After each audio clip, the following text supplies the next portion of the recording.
Okay, kids, so for our last project together, we are going to be working with something called rotational symmetry. Now, if you remember from last year or the year before that, symmetry is when something is the same on one side as it is on the other, kind of like looking in a mirror.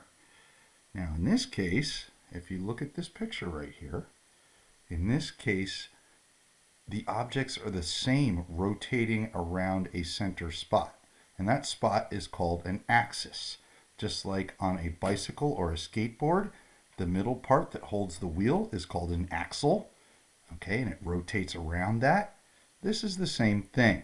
And if you look at the different shapes and colors, they all face the same way and are exactly the same, rotating around that middle spot. So to get this thing started, you're going to need a paper that has a pizza on it, 8 slices total, and an example of lines, okay, a piece of tracing paper, and a pencil, and eventually a skinny black Sharpie. So our magic number to get this thing started is 10. We are going to be doing 10 lines in one pizza slice, probably this one, that break up this empty triangular space. Now they can be any lines you want except ones that are broken like that. That will not work, okay? So to do this, you must go from one line to another line. You can't just have a line floating in the middle of it.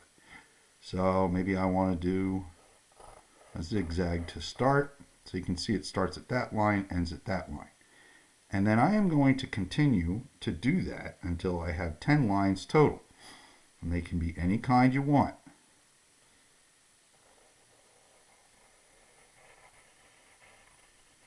There's 2, 3, 4, 5, 6, 7, 8, 9, and 10. Now yours should look different than mine. Do your own thing, okay? Now, once you've got your 10 lines, then you're going to look at the spaces that have been created in between the lines, which end up being shapes now. And what I would like you to do is repeat those shapes at least once or twice.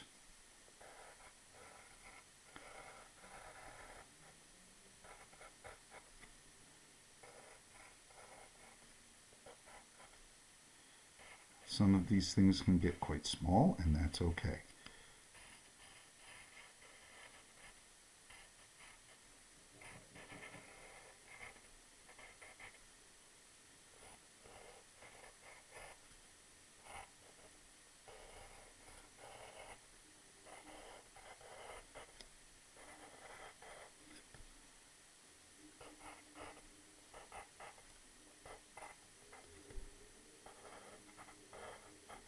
Okay, so now I've got a pretty interesting detailed design going right there.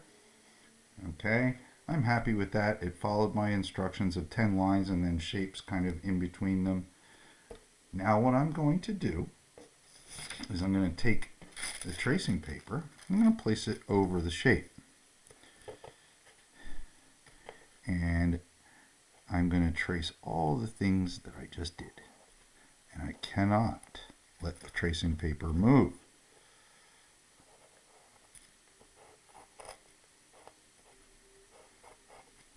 So you can go ahead and start taking care of that if you have gotten this far on your work. So go ahead and pause the video. Do all your drawing and tracing. Okay, so as you can see, I've traced all my shapes and lines onto this tracing paper. I didn't have to trace the outside lines of the pizza slice because I know that they're already in the next one, and the next one, and the next one after that. Okay, so now what you're going to do is you're going to take this thing off. And though this is a bit of a pain, on the back of your paper, you're going to flip this thing over, okay?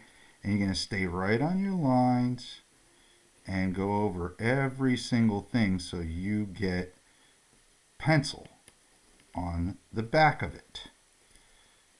Try and stay right on your lines and trace every single thing. And you want to do this pressing pretty hard so that you get lots of lead on the paper. So you can pause my video yet again and start taking care of this step.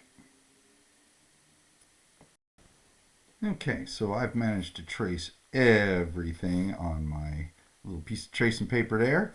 So I'm going to go back onto this paper. Okay, and I'm going to get this thing matched up again. Okay, I can see that this is right where it belongs. Okay, and this is going to be almost like cheating, kiddos. You're not going to have to guess where to draw anything in this one to keep it symmetrical. All you have to do right now is turn it like this. Match it up to the triangle you just finished.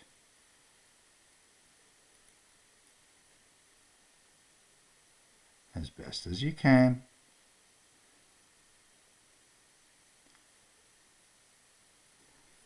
And from here, because we have pencil on the back, just like your name project, you just make a transfer.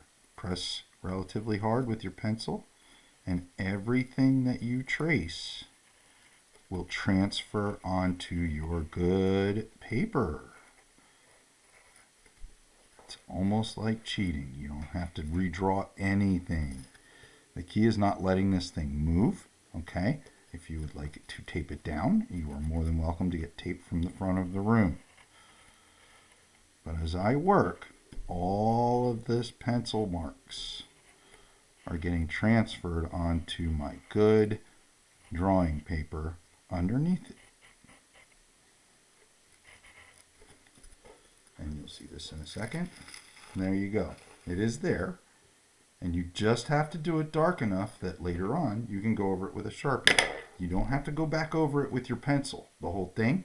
Okay, as long as you can see it, you can Sharpie it right away. So as soon as you are done tracing this one, go over everything with Sharpie, not with your pencil. All right, and you may also go over your original with the Sharpie too. And then you just keep alternating. Trace it, Sharpie it, trace, Sharpie, all the way around the piece. That's the first half of the project.